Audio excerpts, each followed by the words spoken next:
Hey guys, welcome back. So today we're out the range talking about a 1911. I know, but hold on. So the 1911 is a handgun that I grew up shooting. It was one of my first centerfire handguns. And over the years, I've been known to carry 1911s. But 1911s are getting a little long in the tooth, right? They're single stack magazines and 45 ACP when people are kind of moving towards 9mm or have been for decades. It just doesn't have the same appeal to a lot of folks that it once did, myself included. I mean, I know the 1911 is nostalgic, and that's one of the reasons I'll carry it from time to time. It's just a beautiful gun, points well, shoots well, great triggers. There's just a lot to like about the handgun, but it is a little bit limited with its 7 or 8 round magazines that are flush fitting in 45 ACP. Love them in 10mm, but there's even some double stack 10mm out there now. And that's what we're going to talk about today. So I did a video previously talking about Bull Armory and one of their 2011 style pistols in 9mm. I direct you back to that video to learn more about Bull Armory and the pistols in general. Today I want to talk about their new EDC. It's new in that it's a SAS-2. It's a second generation handgun, and it's really drawing me towards carrying the 1911 again as a primary carry, not just for novelty reasons occasionally, but throughout this winter. I'll probably be carrying this gun, and I'll explain why in this video. So let's get started with a classic. This is a 1911 style pistol, a military pistol. This one's from Auto Ordnance. It's not one of my originals. Try not to shoot them too much. The springs are getting kind of old. I want to keep them original. But this is a beautiful handgun. Again, the ergonomics are great. The safety's perfect. The single action trigger. Everything about this handgun is just awesome. But like I said, it's a bit long in the tooth and needed some updates.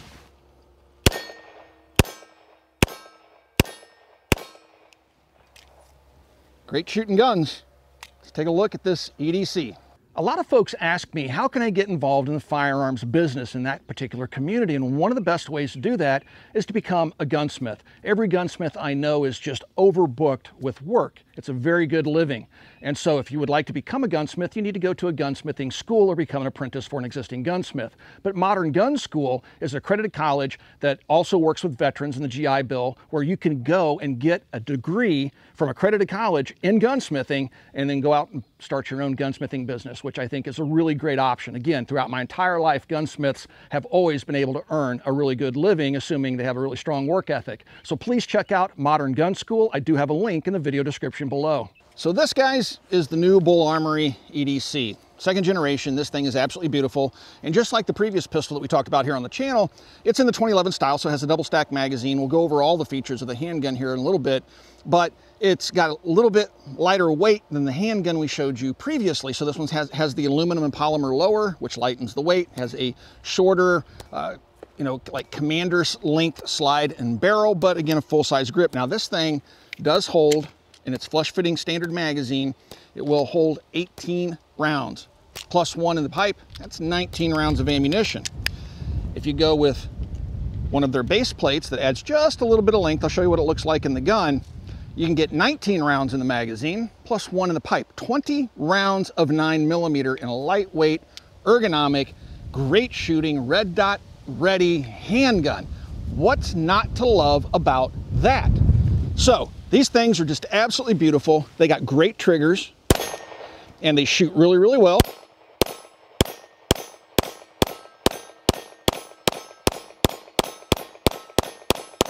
I mean, all that ammunition, guys. So that was 19 rounds. Now this is 19 without one in the chamber. So if I put one in there, they give me 20 rounds of ammunition. That's just a ton of ammo. And look how soft shooting this thing is.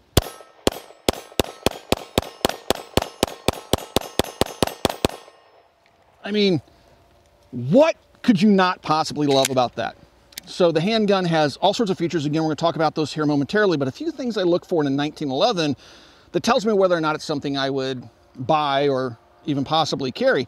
So there's certain things that you want to do really quickly when you check out a new 1911. These are just standard things I've talked about in the past. But first of all, I want to make sure that safety is very positive, and this one is.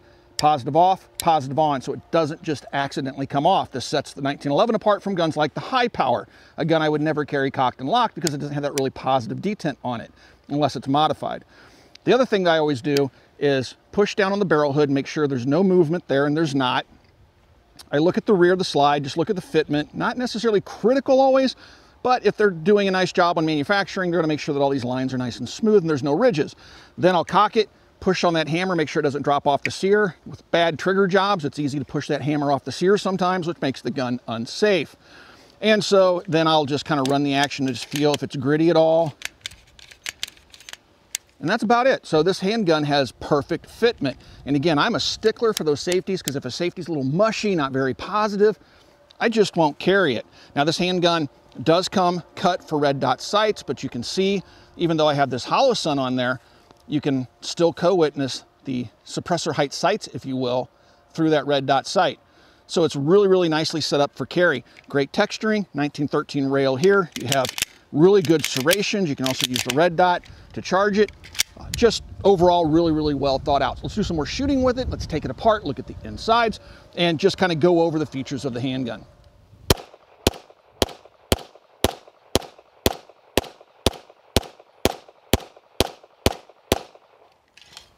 So let's take a look at some of the features of the EDC from Bole Armory. So first, we're just going to make sure the weapon's clear.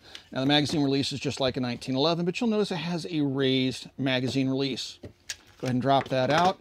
Then I'm going to make sure that the weapon's clear by locking the slide to the rear, pushing up on the slide stop, slide release, and then visually inspecting the chamber, making sure there's nothing in there.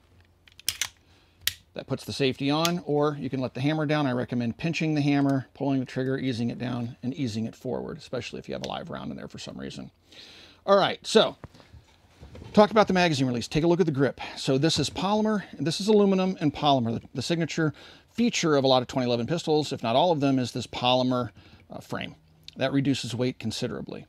And so you'll see the texturing here on the sides, the stippling on the front, and then the texturing back here on the mainspring housing. Now, one thing that Bole Armory did, based upon requests from users of the pistols, was to make the small parts like screws and the dovetail, stuff like that, black versus leaving them in the white. So now everything has a PVD finish, the slide frame, and then of course the small parts. So everything now is black on the handgun. One of the key features that makes this different from earlier generations of the EDC from Bole Armory is the different texturing and slide serrations here. As I've already mentioned, they're very well done. Now, there are two different versions of this pistol, the Pro and then this version. The Pro will have ports cut into the barrel that will vent propellant gases up and compensate for what little recoil the handgun has. It will also have different sights on it. This one has a fiber optic Day-Glo front sight, but that would be replaced with just a standard black sight because the porting would carbon coat that front sight anyway, so you wouldn't really want a daylight visible, fiber optic front sight like you do on this pistol. You'll notice that the rear sight is very tall, black, no dots, serrations, and then it has the BAO optics plate mounting system. This is the Bole Armory optics plate mounting system, and this is a patent pending device, and it comes with all the plates that you'll need to mount all the popular red dot sights, RMRs, Leupold, Holosun, all the popular red dot sights will mount to the pistol, and the plates, the aluminum plates, not plastic like some companies, the aluminum plates will be in the box. When we go through the bag, I'll show you those plates. Now you also notice that the red dot sight sets nice and low, so that does allow co-witness, as I've previously pointed out, of the iron sights. We have a skeletonized hammer on here. There's our ambi safety, a beaver tail that protects your hand from getting bitten by the hammer during cycling, and then of course it has this enlarged beaver tail safety, so it disengages very positively. Has a semi-flat face trigger, has a slight curvature to it. It's a lightweight polymer trigger, and they do say that these things have a trigger pull of around 3 to 3.5 pounds. We'll measure that here for you guys really, really quick and show you what we get on our trusty trigger pull scale, digital trigger pull scale. You'll also notice it has 1913 rail here for accessories.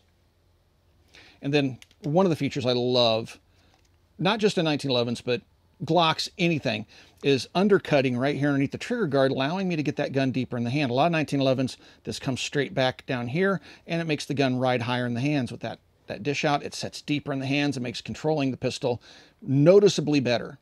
You'll notice that it has a mag well here, a single pin that holds it in. Another pin is in the bag. You can take this pin out, take the mag well off, it'll just slide off, and then you'll just have a bare base bottom if you don't want the mag funnel on the bottom there.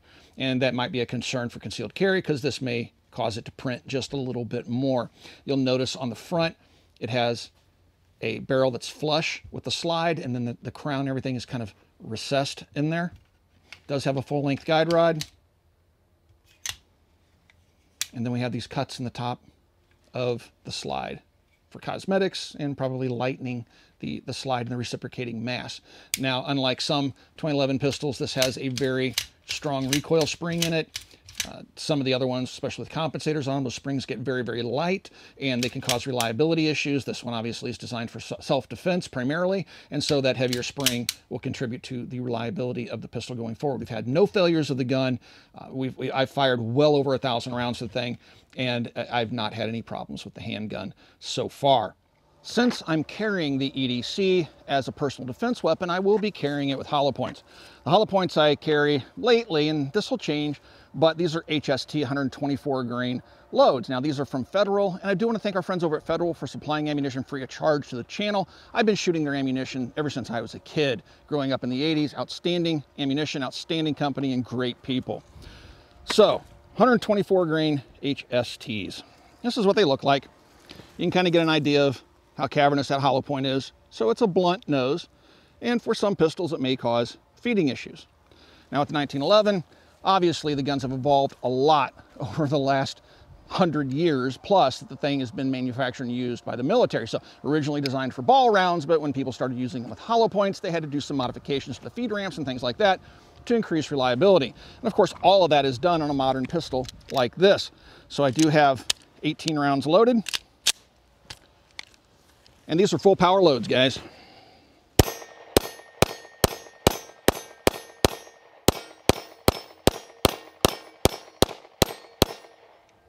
I mean, flat shooting, comfortable, just a true pleasure to shoot. Some folks would say some of those defensive loads in the plus P range and stuff like that can get a little spicy, but not in a handgun like this. You have such control over it because of the larger grip, although you'll notice it's not overly done.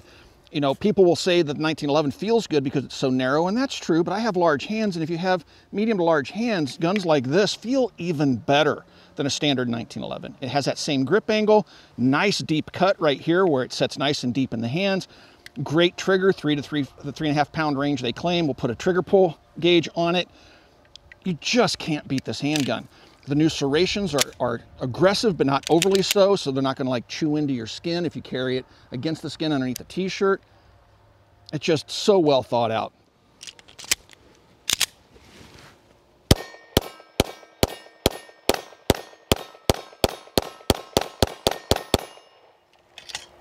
All right, let's take this bad boy apart. First, we're gonna make sure that it's empty. I'm gonna drop that magazine out. I'm gonna pull that slide to the rear, check that chamber, make sure it is empty. Now you have two notches here. So this one is where the gun locks open when it's empty, like that.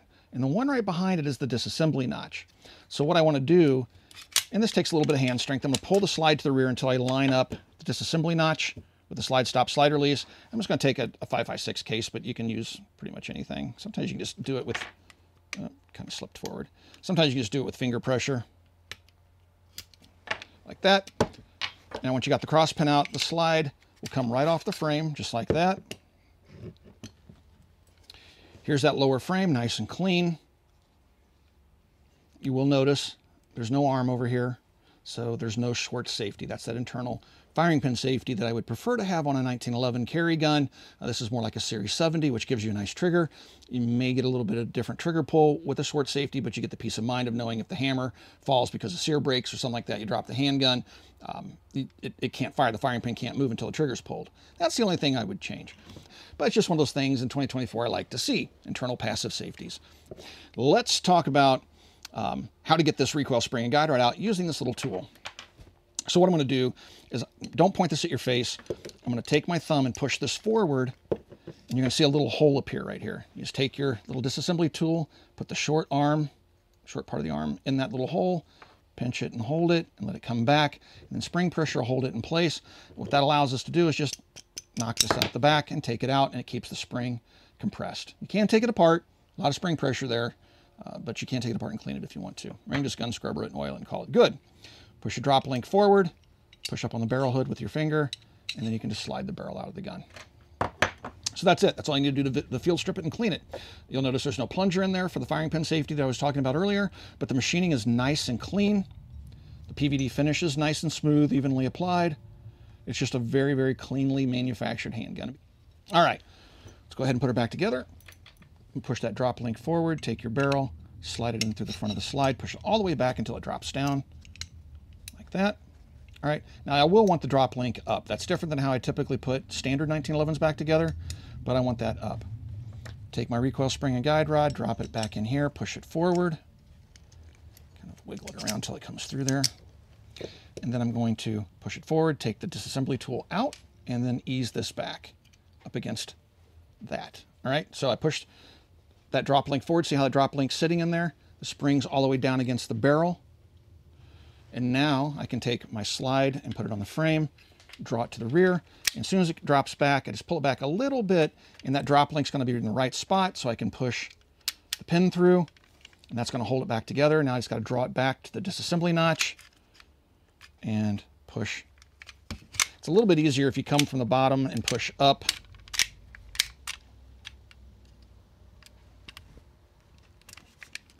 Right there, like that, and then she's back together. Let me drop the hammer on 1911. It's best to pinch the hammer like this, pull the trigger, and ease it forward. All right. So overall, I'm a huge fan of the Bull Armory 1911s. I really like them. I like the quality. I like the finish. I like the features. I like the fact that the price is very competitive. Now, there's a number of different 2011 style pistols out there from different manufacturers. Some imports, we're seeing some Rock Island 1911s coming in, 2011 style, that are even more affordably priced than these, but you're going to have a trade-off in quality of components and assembly. This, I would say, is on par quality-wise with the Staccatos out there, but Staccatos are going to cost you $2,500. This EDC, the non-pro version, 1850, the pro with the ports in the barrel, $2,050. So it's more affordably priced than the competition. And again, it comes with all the stuff in the box. So that's what endears me to these handguns. And I think that's why a lot of folks out there really like the Bull Armory pistols and are trying to get their hands on them. So if you have any questions about the Bull Armory pistols, please ask questions down below. I do try to stick around and answer questions you guys may have for the first couple of days after I post a video. If you'd like to support us here at the Military Arms channel so we can continue to bring you content like this, please consider becoming part of our Patreon family. You'll get early access to videos like this one, direct access to me. We also do live streams of our testing out here that only our Patreons can see. There's a link in the video description below. Also, right here on YouTube, you got the thanks and join button underneath the video player you're watching right now. You can hit either one of those buttons and help support us here on YouTube in the age of demonetization. Last but not least, please swing by, check out Copper Custom. Thank you for 16 years of support. We'll talk to you guys soon.